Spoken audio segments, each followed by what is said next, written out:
Ambiance Bollywood dans les coulisses, effervescence dans la salle, la scène du Conservatoire de Marseille accueille la 3e représentation du Festival culturel et artistique des Maisons des Familles. Extrait du discours d'ouverture de Jean-Marc Coppola, adjoint au maire de Marseille en charge de la culture. On est vraiment ravis de vous accueillir parce que je pense qu'on partage des valeurs communes, et en tout cas celles que les arts et la culture sont des facteurs d'émancipation humaine et puis permettent de rompre un peu le cercle de l'isolement, de l'exclusion et puis de donner confiance aussi en soi. La Maison des Familles accueille dans un cadre sécurisant des parents confrontés à des contextes de vie difficiles. Delphine Rodriguez, coordinatrice sociale à la Maison des Familles, la halte des parents, nous dévoile les dessous de ce festival. On a régulièrement des rencontres avec le réseau Maison des Familles Sud-Est. Et donc l'objectif c'était de partir sur un rêve et un grand festival inter-maison des familles et multiculturel. Culturel au sens de l'art et de la promotion de la culture. C'était aussi de pouvoir promouvoir le travail que l'on mène avec les familles au quotidien. La participation à ce festival invite les parents à prendre confiance en eux à travers la magie de la scène. Rachid Amraoui, coordinateur social à la halte des parents, était présent à chaque étape du processus créatif et pédagogique. Proposer à des familles qui sont isolées ou des familles qui ne maîtrisent pas la langue de monter sur scène et de pratiquer le théâtre devant des personnes qu'elles n'ont jamais vues, je trouve ça génial. Faites du théâtre forum, partir sur des sujets de précarité comme l'accès au droit, l'accès au logement, le handicap. Je trouve que par exemple proposer à des familles de participer à ces événements et de prendre la parole devant 10, 15, 20, 100 personnes, si là, on ne travaille pas la confiance en soi, je ne vois pas ce qu'on travaille.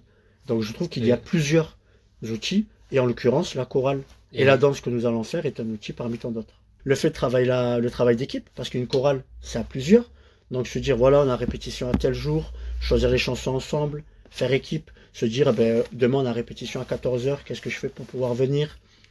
Le fait de travailler le consensus sur, voilà, on est 3, 4, 5, 6, 7... Qu'est-ce qu'on choisit comme chanson? Pourquoi on va choisir ta chanson et pas la mienne?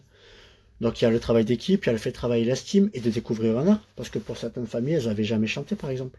Et de faire appel en plus à une compagnie qui est professionnelle, ça montre qu'on a quand même quelque chose, qu'on a envie d'être dans la qualité. Et pas juste pousser la chansonnette pour pousser la chansonnette. L'accompagnement des parents par des artistes compétents a permis aussi la mise en lumière de leurs talents au service de leur message. Pour la chorale, Animal Tinti de la compagnie Indalo revient sur ce travail de collaboration. Tout en proposant des chants parfois qui avaient un écho avec l'actualité, comme le chant des Pennes Sardines, qui est un chant très important, très connu, qui fait partie du patrimoine chant français, et qui symbolise le début des grèves en France, à Douarnenez, la lutte des femmes. Et donc les choristes ont aussi écrit une suite à ce texte. On n'a pas fait que de la transmission de chants déjà composés. Elles ont écrit le texte et la musique d'une chanson qui s'appelle Famille de cœur et qui parle de la vie dans la halte des parents.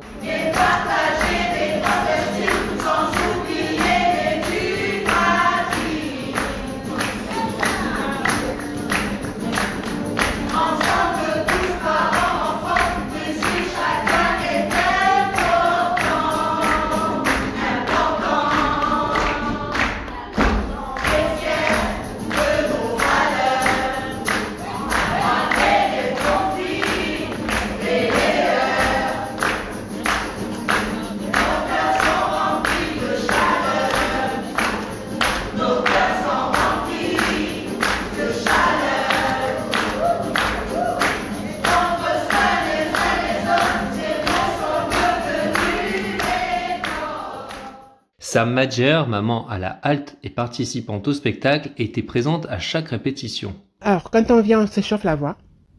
Donc, on s'échauffe la voix avec des la la la en plusieurs, du do jusqu'au fa, en fait. Après, on s'échauffe le corps. On fait un peu de la gym. On se réveille un peu en faisant des palmas, ça veut dire qu'on tape avec nos mains, on s'étire, voilà, il y a plein de choses pour mettre le corps en mouvement, pour pouvoir se réveiller. Donc réveiller et le corps et la voix. Et après on commence à chanter ce qu'on a appris du début à la fin. Ils ont aussi appris une danse indienne enseignée par des sœurs de l'ensemble scolaire Vitaliano. Dans la danse, on va voir les mamans qui ont mis des bracelets en verre. On dit en hindi chudiya, ça veut dire les bracelets qui font des bruits. Cette danse-là, elles font les mamans, surtout pour les filles, cette danse.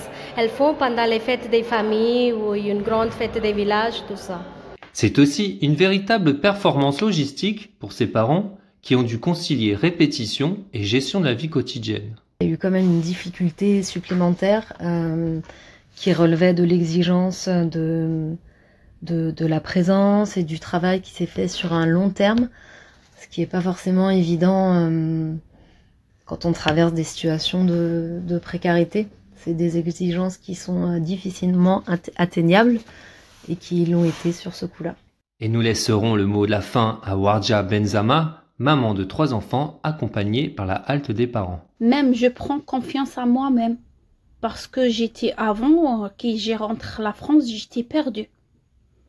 Je sois pas bien, je connais personne, je connais pas la langue, je connais pas, je sors où et je rentre où, je connais rien, je connais personne.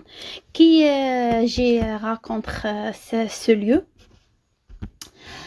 Petit à petit, avec le temps, j'ai fait des copains, des copines. J'aime la société. J'aime les salariés, les bénévoles. Toutes les personnes qui sont là, il m'a donné il pousse moi pour avancer à ma vie. La vérité.